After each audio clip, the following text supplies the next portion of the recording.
Powered by Riverside.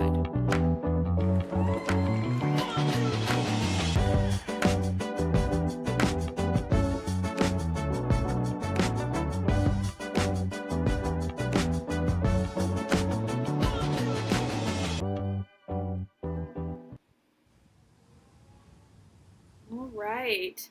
Hello, everybody. Welcome back to the Half Functional with Fibro Cares podcast. I definitely didn't almost say our name wrong. I'm Bella. I'm one of the Fibro Youth Coordinators for the FCSA. And this is my co-host, Katie. She is another FCSA Youth Coordinator, Advocate, Coordinator, whatever our title is. I'm a professional.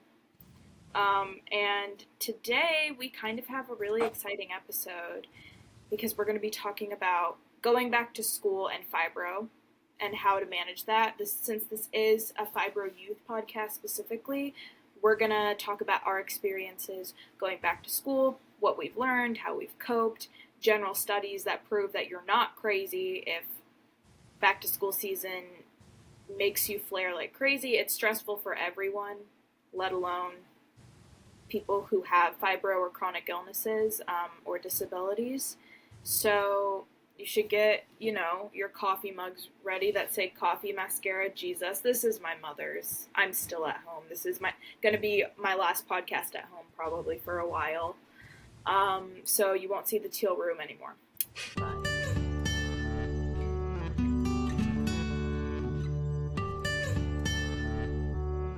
and we've decided to do segments. So this first segment is going to be called Inflammation is Information, and it's going to kind of be the same throughout. That's going to be the first segment, the same name every episode, and it's just going to be little tidbits of information that you learn about us so that you can get to know your hosts better. So since this theme is back to school, we're going to start off by talking about what your go-to back-to-school outfit is or what you wear a lot during school. I'm going to let Katie go first because I talk too much. So I tend to wear sneakers, leggings, and then my shirts really depend on the weather. Because when I'm here in New York, it can be like in the 30s. So some certain times I'll be like, very layered up with all like these thermals and stuff. Sometimes I'll just wearing tank tops and whatnot, and half the time like I'll go like the gym after, so like I'll just be wearing what I'd wear to the gym and just go there right after. Right. No, that makes sense. For me, and here's the thing that people need to understand about me is that I'm chaotic. And that's it. That's the end of the sentence. Is that like I'm not grounded by any means, by any flipping capacity. I'm kind of, as my literature teacher said to me right before I graduated, he goes, "You're kind of the quintessential artist type." And I said, "I don't know what that means, Mr. Jewett. Like, what do you mean, Dan?" But that's what I got told. And so for me, it depends. Like, I love this dress. It's got little ladybugs on it. Like, it's one of my favorites. I wear it to work. I wear it to school. I'm a performance major, too, and I go to a very artsy school, so everyone's always so well-dressed. So I'm trying to keep up. But at the same time, I have days where I barely make it to class. Sometimes I've already missed one. And those are the days where I'm like, you guys remember, like, the gauchos? You're aging yourself. I know. Like, sometimes a girl in a gaucho is all you need, okay? And that is what I've always said. So, kind of depends on my mood. But I like this. That's why I wore this. This is one of my favorites. I thrifted it. I thrift most of my clothes because, again, I am a white American. So, yeah. That's kind of where we are with that. All right, and now that you know so much more about us and we've made you feel very comfortable at home in our safe space, and you don't feel threatened, I just keep escalating my voice. Can't wait till the 100th episode. I know. I'm like, you little. I'm like, just yelling at them. Oh. Okay, so now that we've done that, Katie is going to kind of go into our first segment, which is called The Challenges of School and Fibro, and she's going to kind of outline the basics of that. So I'm going to let her take our base away. So going to school is definitely a big challenge when we have fibro, chronic fatigue, or any other chronic illness. The mental, physical demands of education can make it very impossible at times. Personally, I've had lots of situations where I've had to get things figured out and fixed because of whatnot. But there's also been some studies done that medical students are especially vulnerable due to all the stress and that lifestyle that you have to have being a medical student. And especially if you have any other conditions, it could be any musculoskeletal, depression, anxiety, anything. Right. No. Yeah, school is fun. Like, don't get me wrong. I've loved college. Hated high school, loved college. But I definitely agree. There are definitely, and I'm sure unfortunately a lot of people listening to this would agree that there are a lot of times where it's very frustrating, whether it be because of a professor or somebody outside of that, or just moving in, or you're just frustrated at your body as a whole. Like, there's not one particular person at fault. So I definitely completely understand that.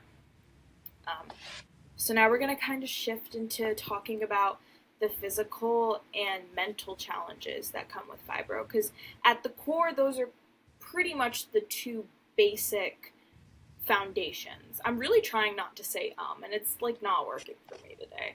Because my dad listens and he speaks for a living. He was like, don't say or like. He keeps giving me tips every time he comes back with a list of notes. And I'm like, hey, so who asked for that, Santi? Not me. I know it wasn't me. And the tips are never for Katie, by the way. They're exclusively for me. Which I understand because I'm his daughter, but also, Santi, take a chill pill, dude. Take a Xanny, please.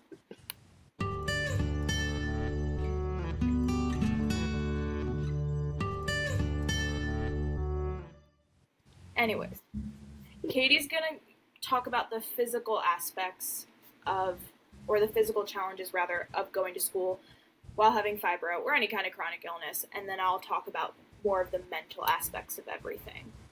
I swear to God, if my father comes in my room right now, I hear him. I hear him crawling around. Anyways,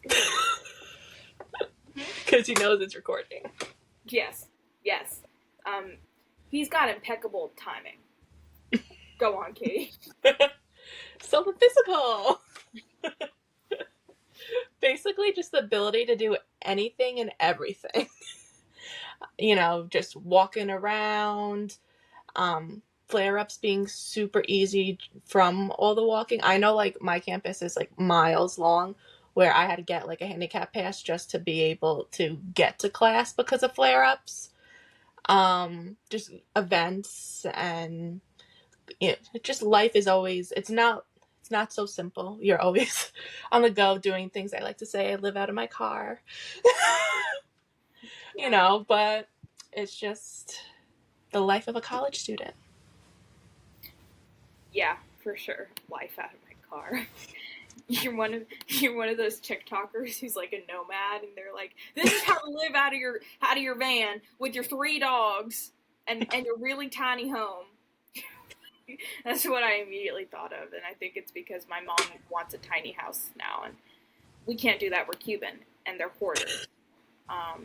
Anyways, so the more mental aspect or the mental challenges of going to school while having fibro is obviously the big generalization is coping with those feelings that come with not being able to do everything.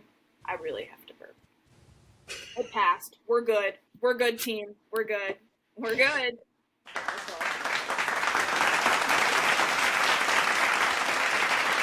We're good. I figured out how to use the soundboard, and I'm going to make it your worst nightmare.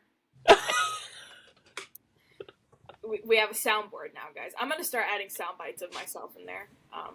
Anyways, so of course, anxiety and depression can result from feeling like, oh, I wasn't able to do this and I wasn't able to do that, and just kind of pointing out those flaws about yourself that you think are flaws, especially when, and the anxiety and depression I feel like is especially relevant when it's the result of FOMO, the fear of missing out. Even, and a lot of people are like, oh, FOMO is like hanging out with your friends. And yes, that's true. And for me, it's even just like, oh, damn, like I missed my class. And now like I'm behind and I have to go ask the professor again to help me. And this is so embarrassing. And honestly, like, it just kind of feels like shameful, which it shouldn't, because it's not anything. It's not that I know it's not that I'm not trying, but there is a feeling of shame that surrounds, especially when you're a young person, because when you're a young person, everyone expects you to be able to do everything and then some, which is ridiculous even if you're able-bodied, but to expect that of someone who's chronically ill is like 10 times more absurd. And that's definitely something I've felt. So if you feel like that, you're not alone. Of course, like, you shouldn't feel like that, but also that feeling's valid. It's completely valid to feel like, hey, like, I feel shame surrounding this. Especially because, and like, I'm a woman, so I'm also talking from a woman's perspective. There's a lot of pressure to be, like, perfect. And I've kind of worked really hard to break out of that mold.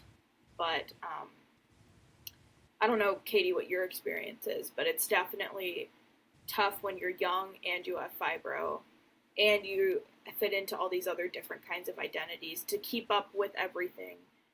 Oh yeah, I think it was really hard for me like years ago. And over the years I've kind of have just like got like a who cares attitude. Like, this is what I can do. This is the best I can give you. Take it or leave it. But like for a long time, I was very much, I would be upset all the time. And also, I feel like over the years, I've learned more things that help my body. So I'm able to do more than I was able to do, say, like 10 years ago. Right. But so like now, like, I've learned how to, like, for example, my joints used to dislocate like on an hourly, and I would just fall like 10 times a day. But I learned how to then like do things to then, make that stronger. So then I was able to, for a while, like I couldn't even walk like a block for a long time. So like I would, like just walking like little things and whatnot. I've learned to like help my body. That only just is just like a lot of trial and error. So like I think I've changed that mindset now, but like definitely for a very long time I would like sit by myself and be like sad and upset. It was like, especially like going out with people, it's like you want to, but say you have 2 events right back to back, what after you go to the first one how you're gonna feel about the second one. So if you want to do both, you're gonna kill yourself for it, or pick and choose, pick what one means more to you. Or do you want to, like, sometimes I do pick to suffer. They're both so great. Like, I'm just going to suffer. Like, but you're going to suffer and you know what your consequence is. I'm going to put that as our first soundbite. Sometimes you choose to suffer. Like, I'm going to a convention in a week and a half. And it's 4 days of, like, nonstop physical activity. And I know I'm going to die. And I know I have the doctor actually tomorrow to get like extra meds while I'm there so that I can push my body. Right, so that you can participate in the Yeah. And then the next week I'll lay in bed all week and do nothing. And then I'll be fine again. Right. To recover from the furry convention. Yeah, it's just like it sucks when you're in that recovery stage because you're like, I did this to myself. I knew better. But you wanted that experience like the rest of the world. Right. No, for sure. And it's definitely that whole element of being younger. I feel like it adds even more to that because a lot of people only need maybe like a day of recovery and then they're fine. Yeah. Or hours sometimes. Right. They're like, oh, I just needed a nap. And I'm like, Yeah. go to hell, Jane Doe, okay? Go. Even like I'll have friends be like, can you like go out with me on a Wednesday night? And I'm like, I have an early class the next day. I'm like, no, I really can't. I'm like, they're like, why you can't just like not get like your full sleep? I'm like, but if I don't get my full sleep this day, then for like 3 days, I'm gonna be lagging. And I'm like, no offense, but you're not worth it. No, that's another soundbite. No offense, but you're not. That's something I struggle with, especially in context of romantic relationships. Because, like, for me, I was dating this guy, and if you're watching this, you know who you are.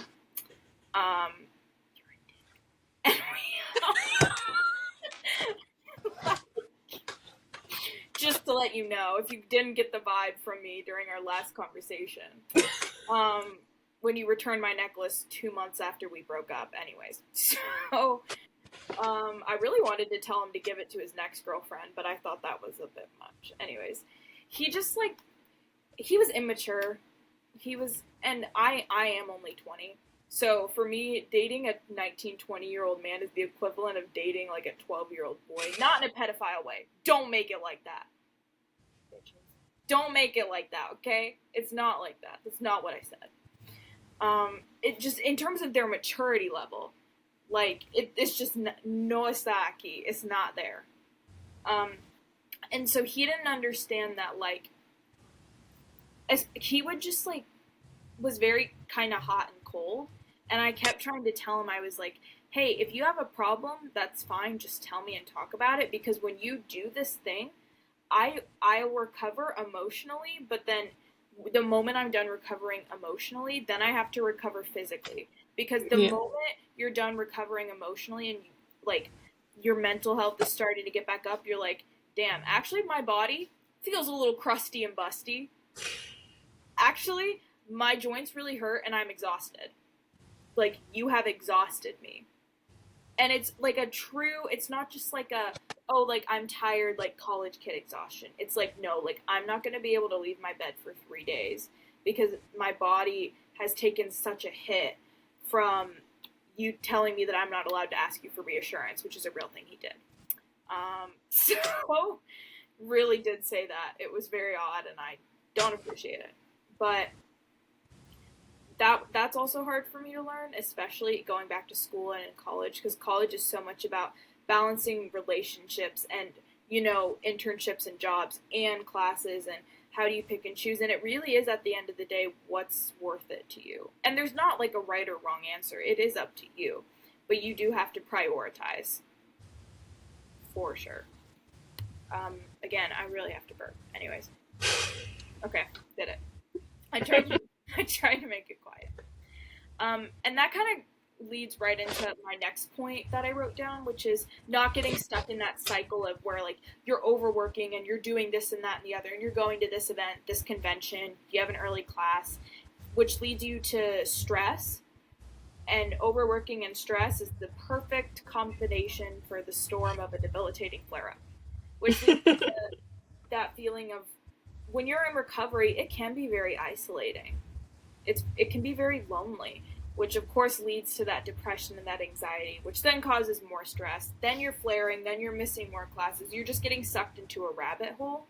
And so we're hoping that the tips we're going to tell you about a little later on will kind of help avoid that rabbit hole. That's our goal.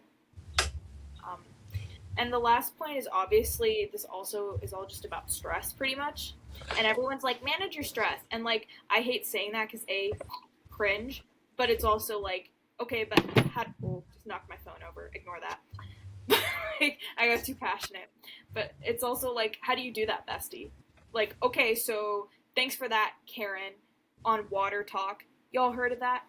Have you heard of Water Talk? Hold on, let me sidetrack us for a minute. Have you heard of Water Talk? No. It's these stupid. This is please don't be offended if this is you. It's these stupid white women who are moms, and they're just upset that, like, they're almond moms and they don't let their kids eat, like, anything. Mm-hmm. And so they're like, I need water, I need hydration. And that's true. But then what they do is, you know those stupid little, like, Crystal Light packets? Yeah. And, like, you know those pumps of, like, flavor that you use in coffee, in cafecito? What Yeah. they do is they take it and they put it on this stupid little Mary Jane spinner. They have this organizer full of packets and of pumps. And they put it in their water. Like syrup. They put sugar in their water. And they'll be like, I'm gonna have pina colada today. It's 9:30 in the morning. This is my second one of the day, and I'm talking so fast because I've had 2,500 milligrams of sugar. What do you mean? And they're like, I'm so hydrated. Yeah, until your piss comes out the color green because you decided to have a green Snapple flavored water at 8 a.m. when the crows cacawed or whatever the saying is. Like, it's insane. So maybe just drink water. Don't add sugar to it. That's actually dehydrating yourself. Don't do that. Anyways, that's my TED Talk of the day. God, it makes me so mad. See, I'm stressing myself out. I'm not going to feel good. I swear, I thought you were originally, when you used that term, I thought you were talking about, like, a website or something. And I'm like, no. It's watertalk.gov.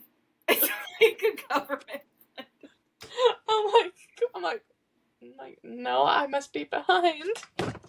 No, it's like a very specific side of TikTok that I'm not on. I'd like to make this so clear. Please. Please. Come on now. I was like a bunch of mainstream YouTubers, which is where I get a lot of my content because I'm chronically online now that I am a grown woman and can be,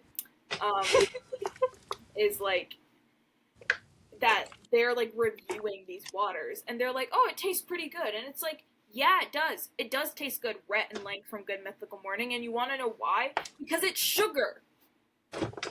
It's powdered sugar and syrup sugar. It's sugar. I just don't understand people. They're like, this. I think what bothers me is they're like, this is healthy. What do you mean? What do you mean it's healthy? Oh, it's got 0 sugar. Okay, great. So it's got stevia instead. It's got aspartame, which will kill my body. Which I can't even have any of that stuff, too. I can't either. No, aspartame kills my body. It makes the inflammation so much worse. Like, at that point, I would rather just have regular soda. It gives me, like, debilitating migraines, like daily debilitating migraines. And that's because aspartame is a cult. And I stand by that. I've always said that, truly. Because my parents love, like, Diet Coke and Coke Zero. They're like, it tastes yeah, my family too. And I grew up on it. And then I was like, I think I was like in middle school. And when I like put a stand, I was like, I will not put this stuff in my body. And that's when I started to feel better. Like, I was like, oh, something is going on here. And it was all because at a school dance, they did not give us diet soda. They gave us regular soda. And it was all because of that. I was like, I feel better. Like, I used to like feel like get these migraines after drinking, not knowing that that was my headache from. Right. And I remember I actually had a headache and I was lightheaded. And I was like, and because I had real sugar, I felt better and not worse. And I was like, what is this? Yeah. No, it really is crazy. So many people are like, well, Diet Coke's better for you. And I'm like, okay, yeah, but what is this empty stevia sugar? What is this aspartame? What is it? Truly, it's a chemical. Like, what do you mean? Like, at that point, I just would rather drink the cane sugar Coke. Like. And you taste it. Like, you're like, when you taste the difference between real and fake. Yeah. Like, I feel like I'm extra sensitive, though, towards everything. Because I can tell if certain things are in things and other people are like, you're crazy, it's not in it. And then I flip it over and I'm like, see? And it's like the last ingredient on the box. And I'm like, I tasted it. They'd be like, well, that's crazy. No, for sure. I'm the same way. To get back on track, stress is definitely by far one of the hardest things to manage, and it's also, of course, one of the biggest triggers of fibro for sure. For me, food and stress are the two biggest triggers I've noticed. And there was a study done by the Mediterranean Journal of Rheumatology showing that fibromyalgia was more prevalent in students in general, especially if they were female and if they already had histories of pre-existing conditions, simply because of how high stress it can be and how unhealthy the university lifestyle can be. So the prevalence of FM among the respondents that they got for this study, or I think it was rather a survey that was turned into a study, was 13.6%, which, considering they only had an 8.45 response rate, is pretty high. And there was essentially a symptom score for like the general target population. And that score, the average was a 4.5, which is pretty high because I think it was on a scale of 1 to 5, if I'm not crazy. I'm not sure about that, though. Don't quote me. It was a lot higher than they were anticipating. And they noticed that patients who were with FM who were university students were significantly in distress and highly symptomatic. So overall, it did show that there is definitely some kind of correlation between FM and stress and back to school. So that's really fun for us in the community, but that's okay because we have tips to help you.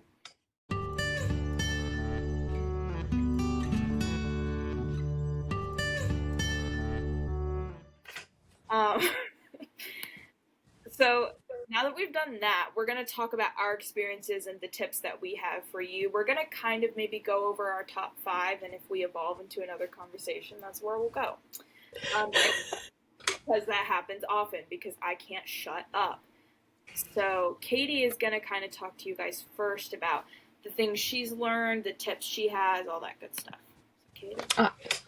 So my favorite one would probably be, but like it might not be possible for everyone depending on like if you have other things going on physically and your doctor, but getting a handicap pass.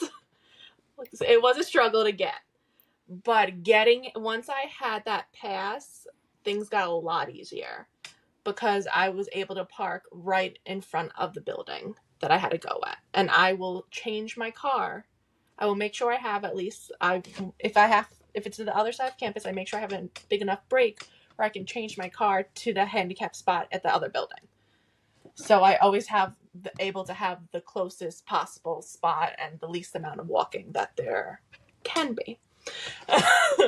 But also, I know it can be really hard to get for a lot of people, especially once they find out your age.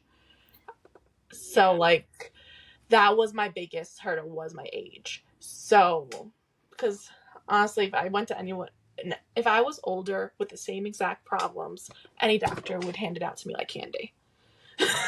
Right. You know, like, yeah, it's just the truth. So if you can get it, that will be a huge help. Another one, just like being on top of your meds. Like a lot of times I'll forget. So like you'll forget to take them like in between. Like I'll remember my morning dose, I'll remember my night dose, but like your midday dose, you know, remember to take that midday dose. Right. It's hard, especially if you're doing stuff and walking too. Yeah, like there'll be playtime. I'm like, and I'll just forget, and they'll be like, "Why am I in extra pain?" And I'll be like, "Oh wait, I didn't take my pills." You know, like it's very simple. I actually don't think I took my pills this morning, and I think that's why I'm like this. So continue. You're like, "Oh wait, that's yeah." Take your meds. Literally, I'm good about it on the weekdays, and then something happens on the weekend where I'm like, F all this. And I'm like, hey, that's actually not how this works, ma'am.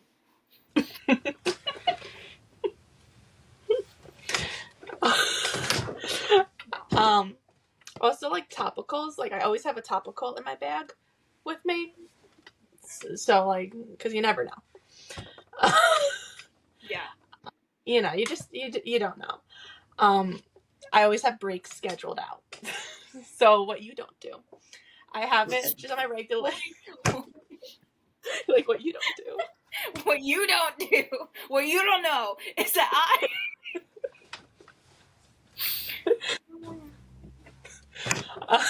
This is becoming a very entertaining episode. For sure, getting scolded by my mom, not clickbait. That's what it's like. Getting scolded.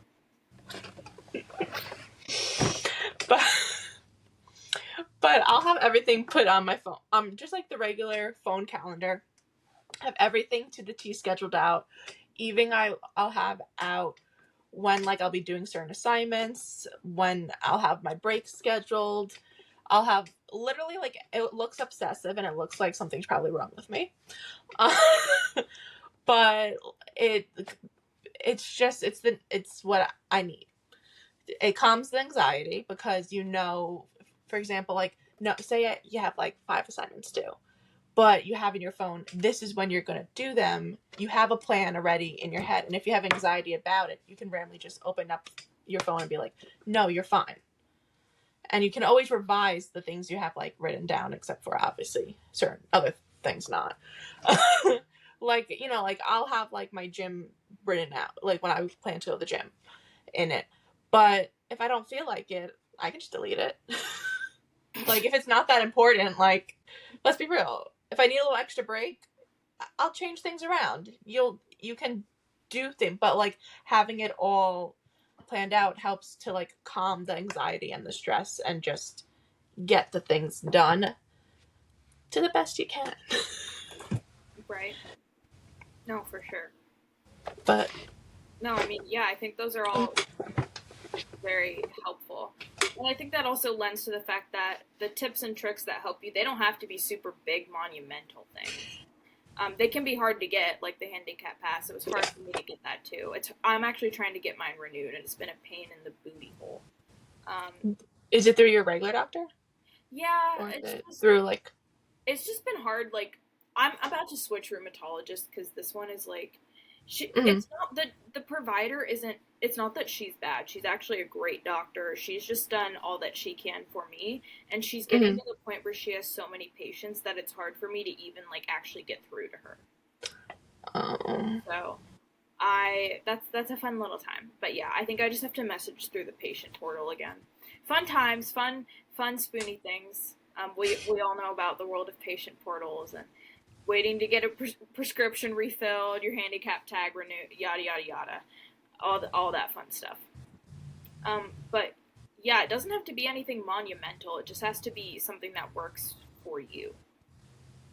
I think a lot of my tips kind of overlap with Katie's, but I did actually plan this one thing out. I planned this one thing out, and I wrote it because, it's my job. It's my, and therefore I actually wrote it out. Mobility aids and using mobility aids and using my car around campus, which I know is not possible for everyone, especially if you don't have that handicap tag. It can be hard. It can be really hard. But using my cane has been really helpful. For that first month of college, I was actually, fun little story time, I did not want to use the cane. I was very stubborn about not getting a cane. I was adamant that I didn't need a cane. POV now, my Instagram is called Girl with a Cane 0203. You should go follow. Anyways, post a lot of my music on there. You should go follow. Anyways, I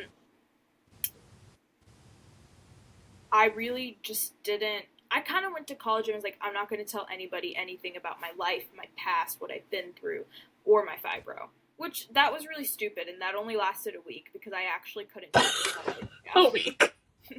I also talk way too much for that to be possible. Have you met me? Like, I'm an open book. In what world was I thinking that was going to work for me? I think I was just so desperate for a fresh start that I was willing to do anything. But yeah, so I was like walking all over campus in Nashville. And for those of you that don't know, Nashville has so many hills. Belmont is literally in a valley. And I love Belmont, but it is a very hard campus to walk, even if you're completely able-bodied, just because, like, everything is uphill, and I don't know how that happens.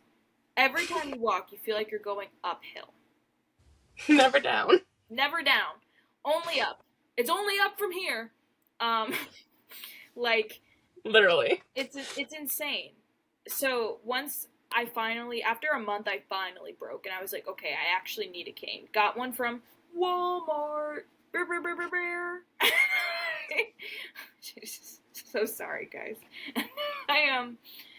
And I realized how much it helped me. And a lot of people get confused because they're like, oh, well, like, you can walk just fine without the cane. And it's like, yeah, that's true, especially if I'm only walking, like, from the back of the classroom to the front. Sometimes I don't bring my cane, especially if I'm not flaring as badly that day, but I still always have it. Because especially when I'm walking across campus longer distances, or if I'm going to have a long day, it helps me with my stability. Because lately, especially, I've had this fun little thing where I have a dizzy spell at least twice a day now. Don't know what that's about. Gotta go see my doctor. Anyways. Well, we're not taking questions at this time, okay? Anyways. And if I didn't have the cane, I'm sure I would have fallen by now. Absolutely. So there's no shame in using or needing a mobility aid, especially if you think it's something that's going to be helpful. And I've had people ask me politely, like, hey, like, I've noticed that, like, sometimes you need it and sometimes you don't, so, like, can you just inform me? And then sometimes people are not as nice about it, and either way, it's none of their business, so it's fine. Unless they're, like, a close friend and they just want to help, then it's different. But, like, that's kind of the gist. And especially using my car around campus, that's been a big help, just driving up to a building rather than walking across campus. That's a big help. Again, I know that's not possible for everyone, but definitely get a handicap tag or talk to your disability resource center if you can, and try to work some kind of parking pass permit situation out so you can, because it's an immense help. And it's also it's not like you're asking just because. So keep that in mind. You're asking because you need it, not just because you want to be special or whatever. That's also important. What were you going to say? My school, you can't get an exception because the county's police department is right next to the school. Mm-hmm. And so if you park in the wrong, it's the county that tows you. Sick. And it's like a $500 fine. Awesome. That's really cool. But they can't do anything to help you because they have deals with the police department. Good. Because like I tried before I got the pass. I was like, let's just see, what you could do. And they're like, sorry. Right. They're like, actually nothing. Actually, screw you and nothing. They're like, nothing for your parking. And I'm like, well, that's all I need. Right. Nothing for the thing you asked about, but we can give you a little pen. Like, do you need anything else? I'm like, no, I don't. Yeah. So sometimes that's not possible, but it's always worth asking. Yeah, sure. Like, I feel like more like private. Like, because my school's funded by the state. Yeah, that's true. Belmont is a very much so private institution. I'm also because I feel like they're all like them parking garages and stuff where like they would probably just be able to add something to your regular pass. Yeah. It's pretty easy. Yeah. That is the good thing about going private. It's more expensive, but I'll be going private in the spring, so that's true. And maybe then you'll have your handicap tag. It won't matter. Never mind. It's gonna be a new state. I'm gonna have to find. Oh, that's true. I'm gonna get one down there, but that's true. I think I'll be fine. I think you'll be fine. Yeah, I'm gonna try to get a rheumatologist at Vandy because I literally am in Nashville. Vandy is like 2 minutes from me, and they have a whole rheumatology and fibromyalgia specialty center, and I just haven't been using it because I'm stupid. Why not? You should totally use that. So I'm gonna look into that. Like, come on. Like, listen, and my excuse is literally gonna be, it's been a busy 2 years because I'm stupid. No. My plan is to use it this year because I actually need more help than what my provider in Georgia can help me with. Really hope I'm not giving all my locations away. I literally have said what school I go to. Anyways. I just noticed I haven't. I know. And maybe that's a safety thing because we have so many fans who are just going to immediately come. Do you know I checked YouTube the other day and it said 2 views? And those were probably both my mom. And what about it? No, one of them is my trainer. Oh, slay. See? To be fair to us, I do think we get more views on, like, Spotify and, like, Yeah, she didn't have Spotify, so she's like, where else? And I was like, Right. YouTube. And then I go, 2 views. I go, okay. Right. No, No, for sure. I know that, all my friends ask for the Spotify link. So yeah, everyone wants Spotify. Yeah. So but you can't, I haven't been able to see how many. Oh. Me either. We got Millie, where are you at? He's the one who has our stats, not me. Anywho, the other tip I have is, like, just communicating with your professors, your teachers, whoever's above you, even your employer if you're working while in school, or just working, like, having constant communication, because there's a lot of days where I'm like, hey, actually, this thing is not going to happen today, dude. And because I have, like, Office of Accessibility Service at my school, I have a letter that I give to my professors at the beginning of every semester that says, hey, sometimes this thing sucks. Like, I have this thing, and it can suck, and it makes me have to miss things, sometimes turn things in late. But I give that to them, like, the first day, and I'm like, this is the reality of the situation. And I've gotten better about that, because I also have a habit of being overly ambitious about the things I can do and can achieve, and then the reality of what I can actually do and actually achieve. But I've gotten better at being like, this is what can happen, and I'll always communicate with you, but, like, I'm gonna need your help. And I will say Belmont's been pretty good. I've never had a professor who's been outright just refusing me. I've had professors where it's like I've almost had to convince them, and that's a little weird. But that was only, like, oddly enough, that was, like, my health professor. I had one where I almost had to turn them in. Sick. Let's go. I honestly, though, I really should have just got the paper signed that excused me from the class. It was a gym credit where, like, there was, like, 3 different ways that I could have been excused from the credit, but I was like, no, let's do it. Me. And then she was, like, forcing me to do things that I physically couldn't do, and I'm like, would scream at her, be like, no, I can't do that. Right. And then, like, she would fight me, saying, like, I could do things I couldn't do, and, like, it was a whole thing. She would fight. What happens in Fight Club stays in Fight Club. And then she'd come and she'd, like, knock the living life out of me. She'd punch me in the gut.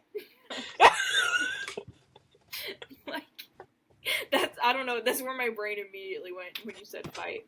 No, I had a professor like that. It wasn't as, like, aggressive, but it was almost more passive-aggressive, which I kind of liked worse, because she was like, well, you have 3 absences, so I guess I only have to drop your grade by, like, 2% or whatever.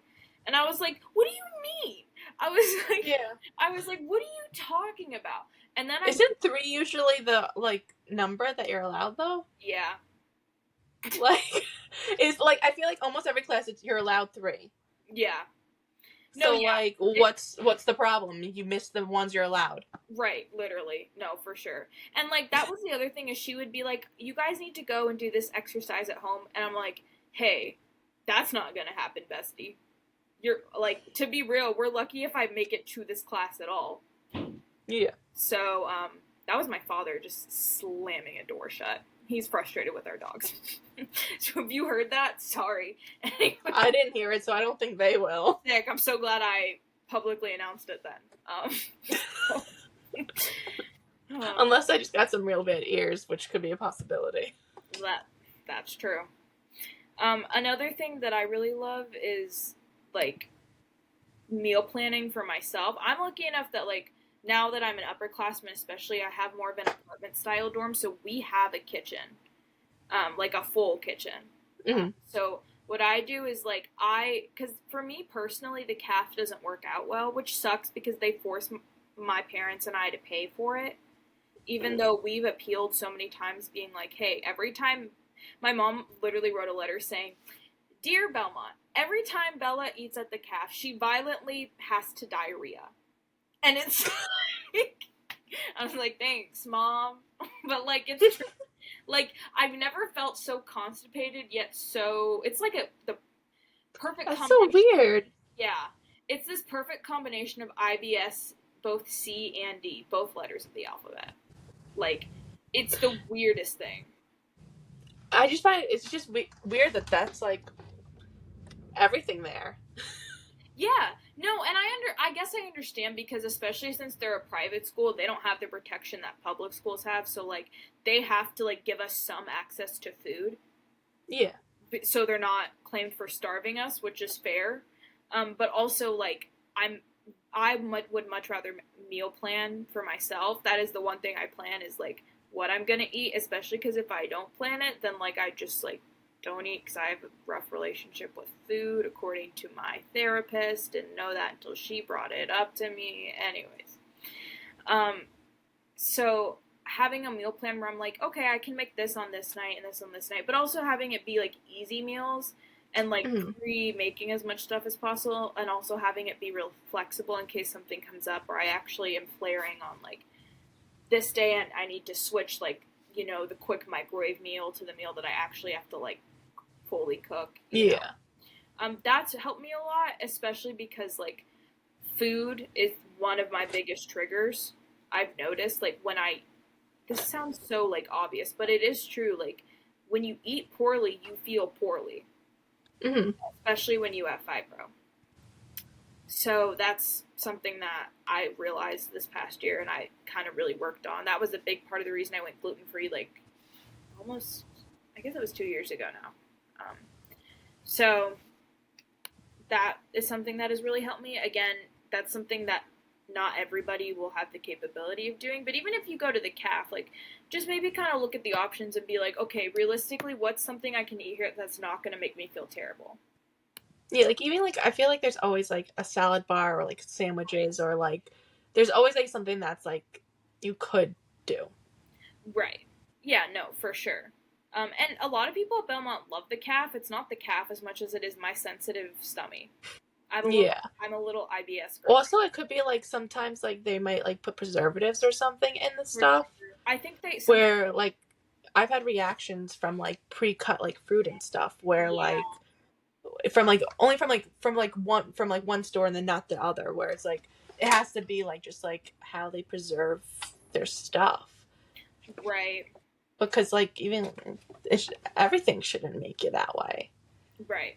No, for sure. I think they also like they try their best to not cross-contaminate, but it's really hard with gluten and not gluten. Yeah. And sometimes cross-contamination doesn't bother me, but it depends on how much something has been cross-contaminated. Because I get it. It's hard when you're like have so many things on so many different surfaces. At some point, something's gonna happen. Like they prep a lot of things. Yeah. So I totally get it. It's just like I've just realized it's probably not the best option for me. If I'm in a pinch, I'll do it, and I'll be like okay, but like definitely. But you have to pay for it, which is like right. That's what sucks. Yeah, that's something we're trying to. You can't. It's not that like all right, I don't really like it, but like right. Like it's you literally can't. Yeah. No, it's been a fun little experience, a fun little journey that we're trying to appeal. Fun college things. Another thing that I found helpful is you kind of talked about like topicals, and that's something I use a lot. I use a lot of CBD. I use those little rollers, and I'll put them like on my forehead or on my temples, and like that, and kind of rub it in, and that kind of helps. And I do have like a CBD like relief. It's like almost like a tiger balm, except it's just with CBD. And that helps me a lot, like especially on days where I know I'm gonna be constantly going, to just have that on hand. Even if I don't use it, knowing I have it is really, really helpful for me. Of course, it doesn't solve everything, but it helps. And having like heating pads and electric blankets. An electric blanket slays, dude. Let me tell you something. I love those things. I didn't think I needed one until my roommate last year had one, and it was the best on days where I was flaring. Loved it. Do you have the one where you can plug it into your car? No, I don't, but I need that. I didn't know that was a thing. You're gonna have to explain. So a few years ago, it was actually Oldie was selling them, like around Christmas time. I know, out of all places. That's how I found out about them. But Amazon has everything. Right. Bezos has a bunch of minions now. Yeah. Yeah, but yeah, they have one that's literally just like the car plug. Oh, okay. I guess that And makes then sense. Yeah. and then it's the heated blanket. That's really cool, actually. Yeah, I'll have to look into that because I got a new car and I love it, but it doesn't have seat heaters and it's weird because it's a newer model than my other car. My other car had them. What year is it? It's like a 2021. I have a 15 and mine has it. And I have like a mid-level. It's not the highest, it's not the lowest. It's like mid-level. I know, it's weird. I feel like because it's my dad's old car. My dad got an upgrade because he got a friends and family discount. We own Volkswagens, and my other car was like a 2012, and she was like all the lights were constantly coming on, like no matter what we did. And I was like, hey, so I don't know how safe I feel going from Atlanta to Nashville and back all this time. Yeah, I think I have maybe 2 years left on my car. Yeah. But it has, over 100,000 on it. It's right. It's getting there. Yeah. Yeah, especially now with going back and forth Florida, New York. Right, that's a long drive too. Well, I'm going to Virginia and then taking the train, so it will only be driving to Virginia. But like, when I come back for graduation, I'll probably drive. Right. So that's like over 2,000 miles just. Right. And like that. Yeah, that's a lot for a car, for sure. Especially an old car. Yeah. I can't believe I'm calling it old. No, I love my car. My dad was like, well, my dad got a brand new 2023. It had 16 miles on it when he bought it. It was ridiculous. And he got the friends and family discount because we're not rich. Please don't misconstrue this. My dad just like knows a lot of people because of his job. But he's in the nonprofit. We do not have money. He just like knows how to get the deals. Yeah, he just knows how to work his connections. Truly, that is really what my father is good at. Like, and that's all you need. Exactly. So I got his new car, but yeah, I'll definitely have to look into that because that's another tip. The car heaters, the heat seats. Yeah, those help me a lot, especially if I'm. Oh yeah, I have mine on year round constantly. Same. And that's what like it prevents like a lot of back spasms for me just by having it on whenever I drive. Same. Where like I noticed I had like a decline in like the amount that I would have. Same. No, for sure, absolutely. I even have like something that could probably work in the car. It's like a little my mom's mom got it. My grandma got it for me. It's like it's like a little seat thing. You can fold it and then you fold it up. Oh, okay, yeah. It's like a heater and a massager. Yeah, I know what you're talking about. And I actually really like it. Granted, my best friend tried it and she hated it. She said it tickles and it doesn't feel like a massage. And I was like, listen, I just need enough for my back to not freak out. Sometimes you just need something repetitively kind of, not hitting it aggressively because that's too much, but just kind of like being there so that the back can regulate itself. It's almost like a very small TENS unit. Yeah.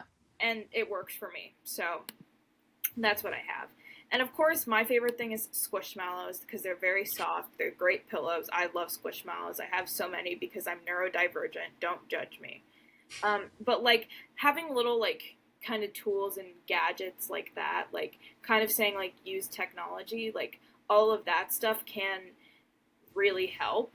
And it doesn't have to be super expensive, but it definitely does help, especially on days where it's like you're not feeling it, but you want to keep going or you have to keep going.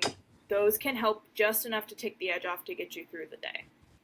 So those are things that we really like. And then, of course, the last thing is like arranging hangouts or friends nights that work for you. Like, it doesn't always have to be going out. Like, some of my best memories with my friends are like, I mean, of course, going out is fun, but like some of my favorite memories with them are us like staying in someone's dorm and doing like Jackbox games and just kind of like goofing off. Like, it doesn't have to be like a big extravagant, like, we're going to go to the club and then we're going to go to this and do this and that and, you know, like, whatever, and we're going to go to so-and-so's place. Like, that's fun. But, of course, that's not realistic, like, for someone with fibro to be doing every time you hang out with your friends. And I've been lucky. I have really good friends who are, like, understanding of that, so we kind of try to create a good balance. And that's kind of what works best for me. So, and it still helps me feel not nearly as isolated or alone. It helps me still feel connected to my friends and like I am still just like a college kid without needing to overexert myself. Yeah. So those are kind of my hot tips, which is perfect because we're kind of coming up on the end of our episode here. Katie, do you have any last words of wisdom for these beautiful people going into their school year? Any words of wisdom? I don't know, like wash your face. Do you know I had to teach a girl how to wash her face? What do you mean you had to teach? So what is Okay. So I don't know this is. So I went on this trip with the social work department, and only 4 of us out of school. They brought us to Connecticut for this conference, and I was roomed with this girl, and she was like 18. And her eye kept itching her or whatnot. And then I handed her my makeup remover, and she didn't know how to use it. I had to like teach her how to like cleanse. She was like, I was like, "What are you using to wash your face?" And she had a bar of soap. I said, "No. Here's my cleanser." Like, she had a bar of Irish Spring. Like, I'm like, no.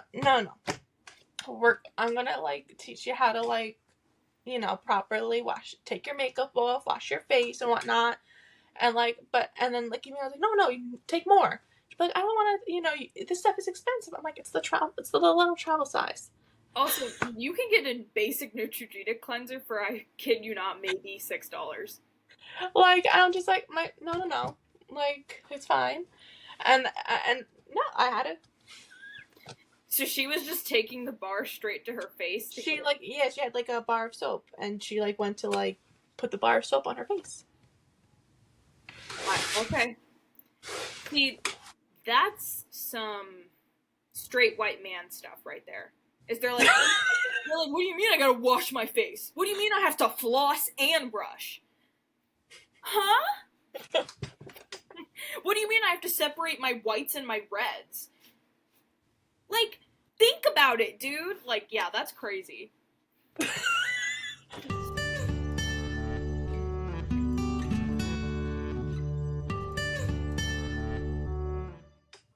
Alright, well, we hope everyone enjoyed this episode, this very entertaining, thrilling, fun episode. Again, my name is Bella. My full name is Isabella Marquez. My email is imarquez@fibro.org. I'm going to go ahead and let Katie give you guys her information now, and then we'll sign off until next month. My name is Katie, and my email is kpanesia@fibro.org. All right. We hope you guys have a great month. Please continue to listen to this on any of your streaming platforms, YouTube, Spotify, whatever other gosh. I think that's all it's on. It's on a lot. I checked. Millie puts it on every kind of streaming platform. Then why is it only written as those 2? Because those are the only 2 I remember when I write them. It has nothing. It's because I'm like what other what like I don't know what other platforms there are, to be quite honest. I guess like Apple. But I had other people ask me, and they're like, and I was like, they're like, oh, YouTube's kind of weird. I'm like, I don't know, like what else is there even to stream? It's pretty much. What about Apple? It's on Apple. It's on Apple? I listen to it on Apple, yeah. Don't you love me and be like, oh, it's on Apple? Okay, cool. Okay, guys. Well, you can get it anywhere you listen to your podcasts. In the meantime, we will see you later. We hope you guys have a great back-to-school season. And we'll see you guys whatever month is next. What is it? August? September. We'll have something then. Okay. See ya.